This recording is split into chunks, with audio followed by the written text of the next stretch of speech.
नमस्कार, मैं doctor Mamta Agarwal, psychologist and cognitive behaviour therapist. आज हम इस वीडियो के माध्यम से बात करेंगे attention deficit hyperactivity disorder, जिसको शॉर्ट फॉर्म में ADHD बोला जाता है। यह एक ऐसा विकार है जो आमतौर पर बच्चों में पाया जाता है और इसमें दो तरह के विकार सम्मिलित होते हैं। अटेंशन डेफिसिट, जिसमें बच्चों में ध्यान की कमी रहती है, और हाइपर एक्टिविटी डिसऑर्डर, जिसमें जो बच्चा होता है वो बहुत ज़्यादा एक्टिव होता है। बच्चा इतना ज़्यादा एक्टिव होता है कि वो रेस्टलेस होता है, किसी ना किसी एक्टिविटी को करता रहता है, और वो चाहे एक्टिविटी उसके लिए खुद के लिए भी हार्मफुल हो, वो चीज़ों को बिगाड़ने में, इधर से उधर रखने में, अगर घर में देखा जाए तो घर को सारे दिन फैलाने में, या फिर अपनी चीज़ों को भी सही रूप से व्यवस्थित ना रखने में बिल्कुल माहिर होता है। और इतनी ज़्यादा एक्टिव होने के कारण वो अपनी पढ़ाई पर ध्यान नहीं दे पाता। उसके अंदर जो अटेंशन की कैपेबिलिटी होती है, जो उसकी एबिलिटीज़ होती हैं, उन पर भी नेगेटिव इम्पैक्ट पड़ता है। वो किसी भी चीज़ को ज़्यादा फोकस नहीं कर पाता, अटेंशन नहीं दे पाता, कंसंट्रेशन जो है उसकी बहुत लो हो जाती है। इसके कारण पेरेंट्स बहुत अधिक परेशान रहते हैं और यह चिंता करते रहते हैं कि बच्चे को किस तरह से सामान्य किया जाए, क्योंकि ये एक तरह से असामान्य सा व्यवहार बच्चे में दिखाई देता है। अटेंशन डेफिसिट डिसऑर्डर के जो शिकार बच्चे होते हैं वो ऐसा होता है कि जन्म से भी रिस्पॉन्सिबल हो सकते हैं, जो है जन्म से भी कुछ कारण हो सकते हैं जो इस विकार के लिए रिस्पॉन्सिबल हो, या फिर कई बार जो न्यूरोट्रांसमीटर होते हैं उनमें इम्बैलेंस होने के कारण भी यह विकार बच्चों में क्रिएट होता है। बच्चों में यदि उम्र से पहले ही बहुत अधिक स्ट्रेस आ जाए और वो उस स्ट्रेस को फोकस ना कर पाए, तो वो उस स्ट्रेस को इस हाइपर एक्टिविटी के माध्यम से निकालते हैं, जिसका प्रभाव उसके सीधे सीधे मेमोरी की एबिलिटी पर और कॉग्निटिव फंक्शनिंग पर पड़ता है। बच्चे के जन्म के अलावा, न्यूरोट्रांसमीटर के अलावा, यदि बच्चे को कोई ट्रॉमा हो, कोई सदमा लगा हो, कोई चोट लगी हो मस्तिष्क में, तो भी जो है वो इस तरह के विकार का शिकार हो सकता है।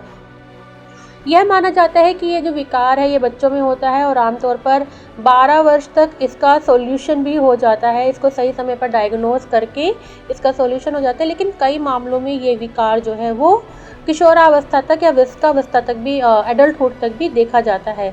जब अगर इसको समय पर ध्यान ना दिया जाए, नहीं इसकी केयर की जाए, तो यही डिसऑर्डर एक गंभीर रूप ले लेता है और एडल्ट एज तक पहुंच जाता है। और ऐसे में जीवन के चैलेंजेस से निपटना उस व्यक्ति के लिए बहुत अधिक मुश्किल हो जाता है। पेरेंट्स अपनी कोशिशों के माध्यम से बच्चे में आए इस विकार को दूर करने की कोशिश कर सकते हैं। अपने बच्चों को समय दें, उनके साथ समय बिताएं, बच्चों को जो गलतियां वो कर रहा है उसको प्यार से समझाएं, एग्जाम्पल के थ्रू समझाएं, और उन गलतियों से उसका क्या नुकसान हो सकता है यह भी उसको आराम से बैठकर प्यार से समझाएं। अगर न्यूरोसाइकाइट्री के पास जाएं या साइकाइट्री के पास जाएं तो कुछ दवाओं के माध्यम से इस विकार को कंट्रोल करने की काफ़ी प्रयास किया जाता है और सफलता भी मिल जाती है। इसके अलावा बच्चे की जो भी एक्टिविटी है, जो बच्चा कर रहा है, उसको ध्यान रखें। ऐसे बच्चे को अकेला नहीं छोड़ना चाहिए, क्योंकि वो इतना एक्टिव होता है और उसको जो अटेंशन पावर है उसकी बहुत ज़्यादा वीक हो जाती है। तो इसलिए वो क्या कर रहा है, क्या नहीं कर रहा, क्या सही है, क्या गलत है, वो इस चीज़ को समझ नहीं पाता। तो ऐसे में जो वो एक्शन करता है, कई बार वो उसके खुद के लिए भी जो है नुकसानदायक हो जाते हैं। जो काउंसलर होते हैं, साइकोथेरेपिस्ट होते हैं, वो बिहेवियर थेरेपी के माध्यम से, जिसमें सिस्टमेटिक डिसेंटाइजेशन और टोकन इकोनॉमी एक महत्वपूर्ण रोल प्ले करती है, इसके माध्यम से इस विकार को कंट्रोल करने का काफ़ी प्रयास करते हैं और सफलता भी मिलती है।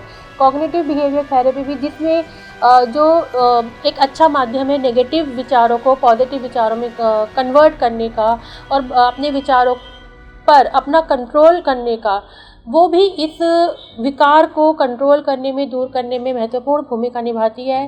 इसके अलावा हेल्दी डाइट, प्रॉपर नींद बच्चे के लिए बहुत ज़रूरी है, क्योंकि यदि नींद सही मात्रा में नहीं मिलती और बच्चा सही से नहीं सो पाता तो उसका इफ़ेक्ट उसकी कॉग्निटिव फंक्शनिंग पर पड़ेगा ही पड़ेगा। तो प्रॉपर नींद बच्चे के लिए, ऐसे बच्चे के लिए बहुत ज़्यादा ज़रूरी है, क्योंकि बच्चा वो इतना एक्टिव होता है कि उसको वो ज़्यादा देर सो भी नहीं पाता। कई मामलों में ऐसा भी देखा जाता है। एक बैलेंस रूटीन हो, उठने, सोने, बैठने, पढ़ने, खाने, सबका एक सही समय हो और बच्चे को सही समय पर अपने अपने काम करने को प्रेरित किया जाए, तो भी इस डिसऑर्डर पर काफ़ी हद तक कंट्रोल पाया जा सकता है। और यदि फिर भी अपनी कोशिशों के बाद ये डिसऑर्डर पे कंट्रोल नहीं किया जा रहा और पेरेंट्स परेशान हैं, तो वो किसी भी काउंसलर की या थेरेपिस्ट की हेल्प लेने में ज़रा भी संकोच ना करें, क्योंकि ये कोई गंभीर बीमारी नहीं, एक मानसिक समस्या है जिसका समाधान संभव है और सही समय पर ध्यान दे लेने से बच्चे के व्यवहार पर कंट्रोल किया जा सकता है। इसी समस्या के बारे में आगे और सॉल्यूशन लेने के लिए आप मेरे नीचे दिए गए नंबर पर भी मुझसे कांटेक्ट कर सकते हैं। Thank you very much.